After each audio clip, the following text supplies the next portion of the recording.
18 अक्टूबर को कराची में captain retired Safdar को कैसे गिरफ्तार किया गया? जियो न्यूज ने सीसीटीवी वीडियो हासिल कर ली। कार्रवाई सुबह 6:08 पर शुरू हुई और 46 मिनट तक जारी रही। मुस्लिम लीग नून की रहनुमा मरीम नवाज ने कहा है कि एक खातून के कमरे में दरवाजा तोड़कर जबरदस्ती घुस आना जब वो सो रही हो तो क्या इंतकाम की आग वाकई अंधा कर देती है कि इंसान अपने होशो हवास खो बैठे? उन्होंने सवाल किया कि कौन सी रियासत अपनी ही बेटियों के साथ ऐसा सलूक करती है?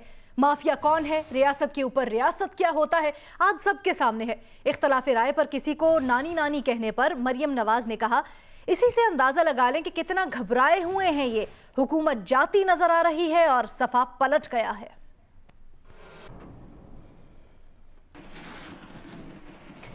दूसरी जानिब वजीर आजम के मुआविन खुसूसी शहबाज गिल ने मरियम नवाज के बयान पर रद्द अमल में कहा है कि झूठी बाजी जितने मर्जी सफ़े पलट ले, हर सफ़े पर लिखा है कि मरियम सफ्तर कैलिबरी क्वीन और जाली ट्रस्ट डीड एक्सपर्ट है। हर सफ़ा आपको आपकी असल शक्ल दिखाएगा। शहबाज गिल ने कहा, आप वीडियो आ गई है, झूठ आया हो गया है, दिखाएं कहां है रेंजर्स? उन्होंने सवाल किया, कहां टूटा दरवाजा, किसने की जोर जबरदस्ती? शहबाज गिल ने कहा कि दरवाजे का लॉक पुलिस के जाने के बाद तोड़कर तस्वीर कशी की गई।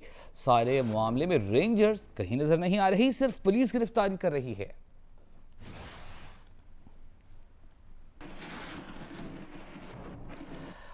नून लीग ने कैप्टन रिटायर्ड सफदर की गिरफ्तारी के मामले का जिम्मेदार वजीर आजम को करार दे दिया है। शाहिद खाकान अब्बासी ने इल्जाम आयद किया कि वजीर आजम के हुक्म पर चादर और चार दीवारी के तकद्दुस को पामाल किया गया। उन्होंने कहा, इस मकसद के लिए आईजी को अगवा किया गया। दोनों विफाकी इदारे वजीर आजम को रिपोर्ट करते हैं, जिन्हें सिर्फ और सिर्फ वजीर आजम हिदायत दे सकते हैं। इदारों को क्यों इस्तेमाल किया गया, वजीर आजम को जवाब देना होगा। वजीर आजम के मुशीर दाखिला और एहतसाब शहजाद अकबर कहते हैं कि अगर आईजी सिंध का अगवा हुआ है तो पर्चा भी सिंध की हुदूद में कटना है और सिंध की हुकूमत ने ही काटना है। उन्होंने कहा कि रिकॉर्ड पर है कि वज़ीर आला की प्रेस कॉन्फ्रेंस में किसी को मामले पर सवाल की इजाजत नहीं थी। इस प्रेस कॉन्फ्रेंस के बाद शाम तक क्या हुआ, और अब आपको बताएं कि चेयरमैन पीपल्स पार्टी बिलावल भुट्टो जरदारी ने कहा है कि वो भुट्टो के नवासे और बेनजीर भुट्टो के बेटे हैं, खिलाड़ी नहीं कि यू टर्न ले लें। बिलावल ने कहा, सिलेक्टेड हुकूमत के खिलाफ जंग लड़ रहे हैं। मजीद कहा, गिलगित बल्तिस्तान को सिलेक्टेड और कठपुतली से बचाना है। पाकिस्तान फिल्म प्रोड्यूसर्स एसोसिएशन ने फिल्म फाइनेंस कंपनी कायम कर दी है, जो किसी वजह से मुकम्मल न होने वाली फिल्मों को सरमाया फराहम करेगी। ये फैसला एसोसिएशन के चेयरमैन मियां अमजद फरजंद की ज़ेर सदारत लाहौर में हुए इजलास में किया गया। ये फैसला भी किया गया कि फिल्म इंडस्ट्री की बेहतरी के लिए आइंदा बनने वाली फिल्मों को रिलीज से पहले रजिस्टर कराया जाएगा।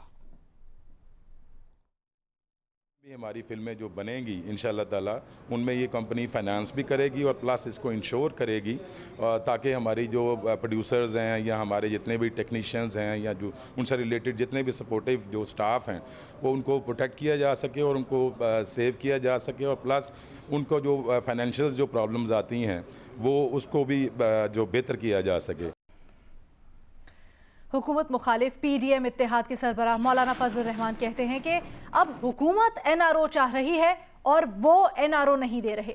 मौलाना फजलुर रहमान ने कहा कि हुकूमत की नाअहली से मईशत तबाह हो गई है। पीडीएम के एलानिये में इस्तीफों का ऑप्शन भी मौजूद है। आईजी सिंध के साथ जो कुछ हुआ उसको इंडिया के ऊपर क्यों नहीं डालते? मज़ा तो तब आया ना। इस वक्त हमारे सामने अगर की गुंजाइश नहीं, तो ये इंशाल्लाह कामयाब ही होगी। और जहाँ तक इस्तीफ़ों का मसला है, हमारे एलामिया में ये ऑप्शन लिखा गया है बाकायदा, तो जहाँ 2-3 और ऑप्शंस हैं हम हर ऑप्शन को लेंगे। Pakistan federal union of journalist की कॉल पर मुल्क भर में मीडिया वर्कर्स ने जबरी बरतरफियों, सेंसरशिप्स और तनख्वाहों में ताखीर के खिलाफ सदाए एहतजाज बुलंद की। कराची यूनियन ऑफ जर्नलिस्ट के तहत कराची प्रेस क्लब के बाहर एहतजाज में सहाफ़ियों ने मुजाहिरे को तहरीक का आगाज करार दे दिया। Pakistan federal union of journalists के तहत इस्लामाबाद में मुजाहिरे से खिताब करते हुए साबिक चेयरमैन सेनेट मियां रज़ा रब्बानी ने रेडियो पाकिस्तान से मुलाजिमीन की बरतरफी और उनके खिलाफ FIR के इंदिराज की मजम्मत की। मार्शल लॉ के दौर रहे और उन्होंने भी कोशिश की कि सच को और मीडिया की आज़ादी को सल्ब किया जाए, लेकिन वो इसमें नाकाम रहे। मौजूदा हुकूमत भी मुकम्मल तौर पे नाकाम रहेगी। JUI के रहनुमा मौलाना अब्दुल गफूर हैदरी ने चैनल्स पर पाबंदियों की मजम्मत की। इस मौके पर सीनियर सहाफ़ियों और RIUJ के सेक्रेटरी आसिफ अली भट्टी ने भी खिताब किया। हमारे साथियों को जबरी तौर पर बरतरफ किया जा रहा है, नौकरियों से निकाला जा रहा है और पाबंदियां लग रही हैं। पाबंदी सलासल रखा हुआ है और उसका केस नहीं लग रहा। जिस दिन केस लग गया उस दिन आपको पता है कि वो बरी हो जाएंगे। और आपने सजा दी है बेसिकली जंग ग्रुप के 15 से 20,000 वर्कर्स को। हमारे 7,000 कारकुन पहले ही बेरोजगार। कराची यूनियन ऑफ जर्नलिस्ट के तहत कराची प्रेस क्लब के बाहर एहतजाजी मुजाहरा हुआ, जिसमें सीनियर सहाफ़ियों, मीडिया वर्कर्स और सहाफ़ती तंजीमों के नुमाइंदों ने बड़ी तादाद में शिरकत की। मुजाहिरीन ने सहाफ़ती इदारों में बदतरीन मुआशी हालात पर मीडिया मालिकान और हुकूमत को तनकीद का निशाना बनाया। शुरका से सीनियर सहाफ़ी अनवर सिंह और साबिक general secretary KUJ Faheem Siddiqui ने भी खिताब किया।